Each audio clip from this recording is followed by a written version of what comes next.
Alerte info du 2 avril, le président iranien a sorti un communiqué qui est destiné à la population américaine, mais particulièrement également à nous. Donc je vais vous lire son communiqué, je vous l'ai traduit en français. Il est un petit peu long, mais c'est toujours très intéressant aujourd'hui de comprendre ce qui se passe. Allez, c'est parti, je vous le lis et vous me direz ce que vous en pensez en commentaire. Au peuple des États-Unis d'Amérique et à tous ceux qui, au milieu d'un flot de distorsions et de récits fabriqués, continuent de chercher la vérité et aspirent à une vie meilleure. L'Iran, par son nom même, son caractère et son identité, est l'une des plus anciennes civilisations continues de l'histoire humaine. Malgré ses avantages historiques et géographiques, à différentes époques, l'Iran n'a jamais, dans son histoire moderne, choisi la voie de l'agression, de l'expansion, du colonialisme ou de la domination. Donc ça, c'est un message clairement destiné à Israël. Même après avoir subi occupation, invasion et pression prolongée de la part des puissances mondiales et malgré une supériorité militaire sur nombre de ses voisins, l'Iran n'a jamais déclenché de guerre. En revanche, il a résolument et courageusement repoussé ceux qui l'ont attaqué. Donc clairement, ce qui est en train de se passer en ce moment avec les États-Unis. Le peuple iranien ne nourrit aucune hostilité envers les autres nations, y compris les peuples d'Amérique, d'Europe ou des pays voisins. Même face à des interventions étrangères répétées et à des pressions constantes tout au long de son histoire, les Iraniens ont toujours fait une distinction claire entre les gouvernements et les peuples qu'ils dirigent. Il s'agit d'un principe profondément enraciné dans la culture et la conscience collective iranienne et non d'une position politique temporaire.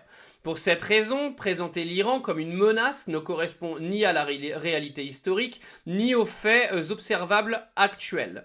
Une telle perception est le produit de logiques politiques et économiques des puissants, de besoin de fabriquer un ennemi pour justifier des pressions, maintenir une domination militaire, soutenir l'industrie de l'armement et contrôler des marchés stratégiques. Dans un tel environnement, si une menace n'existe pas, elle est inventée. Jusque-là, alors ça c'est un texte, c'est pas fini, qui est destiné à la population américaine. Je le trouve très clair et très réel au final. C'est facile d'inventer aujourd'hui des excuses pour aller créer des guerres. Dans ce même cadre, les États-Unis ont concentré le plus grand nombre de leurs forces, bases et capacités militaires autour de l'Iran, un pays qui, au moins depuis la fondation des États-Unis, n'a jamais initié de guerre. Les récentes agressions américaines lancées depuis ces bases montrent à quel point une telle présence militaire peut être menaçante. Réalité, et c'est clairement pour ça que l'Iran a bombardé toutes les bases militaires américaines une fois que les Américains les ont bombardées fin février. Naturellement, aucun pays confronté à de telles conditions ne renoncerait à renforcer ses capacités de défense. Ce que l'Iran a fait et continue de faire constitue une réponse mesurée, fondée sur la légitime défense et en aucun cas une initiation à la guerre ou à l'agression.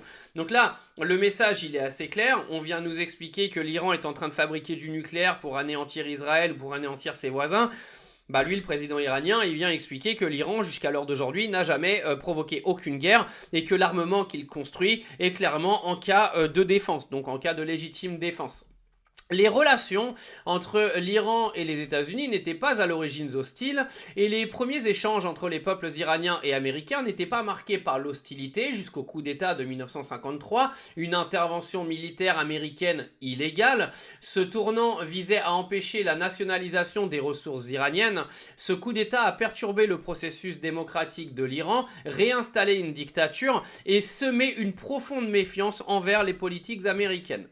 Cette méfiance s'est encore renforcée avec le soutien des États-Unis au régime du Shah, leur appui à Saddam Hussein durant la guerre imposée des années 80, l'imposition des sanctions les plus longues et les plus complètes de l'histoire moderne et finalement des agressions militaires non provoquées à 2 reprises en pleine période de négociation.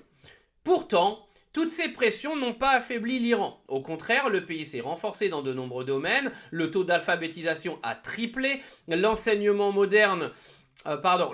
supérieur s'est considérablement développé, des avancées significatives ont été réalisées dans les technologies modernes, les services de santé se sont améliorés et les infrastructures se sont développées à une échelle sans précédent. Ce sont des réalités mesurables et observables, indépendants des récits fabriqués.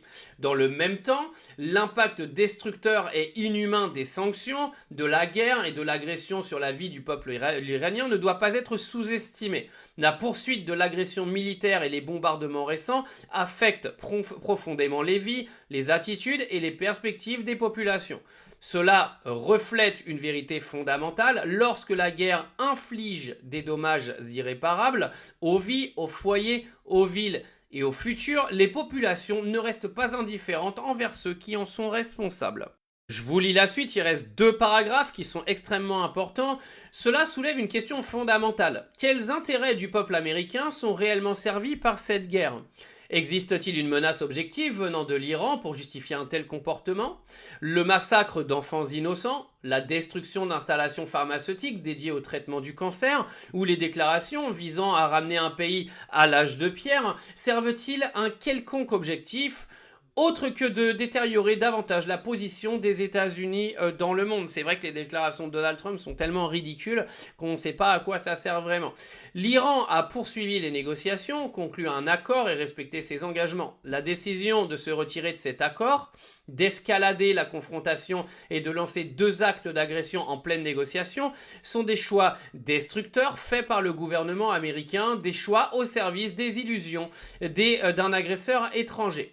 Attaquer les infrastructures vitales de l'Iran, notamment les installations énergétiques et industrielles, cible directement le peuple iranien. Au-delà du fait que de tels actes peuvent constituer des crimes de guerre, ils ont des conséquences qui dépassent largement les frontières iraniennes. Ils génèrent de l'instabilité, augmentent les coûts humains et économiques et entretiennent des cycles de tension durables.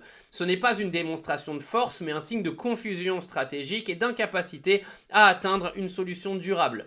N'est-il pas également possible que l'Amérique soit entrée dans cette agression comme un proxy d'Israël, influencé et manipulé par ce régime? C'est la question qu'on se pose tous, je pense qu'on a tous la réponse. N'est-il pas vrai qu'en fabriquant une menace iranienne, Israël cherche à détourner l'attention mondiale de ses propres actions envers les Palestiniens et envers le Liban en ce moment? N'est-il pas évident qu'Israël vise désormais à faire combattre l'Iran jusqu'au dernier soldat américain et au dernier dollar du contribuable américain, transférant le poids de ses propres illusions sur l'Iran, la région et même les États-Unis eux-mêmes au service d'intérêts illégitimes? America First est-elle réellement une priorité du gouvernement américain aujourd'hui?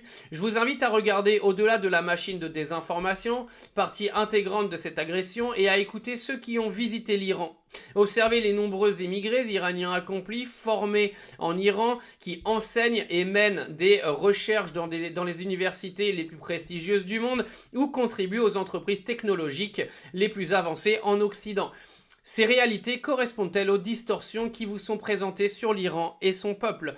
Aujourd'hui, le monde est à la croisée des chemins. Poursuivre sur la voie de la confrontation est plus coûteux et plus vain que jamais. Le choix entre confrontation et engagement est réel et déterminant. Son issue façonnera l'avenir pour les générations à venir. Au cours de ces millénaires d'histoire, l'Iran a survécu à de nombreux agresseurs. Tous ceux qu'il reste d'eux, ce sont des noms ternis dans les livres d'histoire, tandis que l'Iran perdure, résilient, digne et fier. Donc voilà le message donc, du président iranien qui cherche clairement à expliquer aux Américains que l'Iran n'a pas cherché cette guerre. L'Iran construit aujourd'hui sa défense, on le voit avec cette agression américaine, mais également que aujourd'hui les États-Unis ne marchent pas que pour les Américains, mais clairement pour Israël.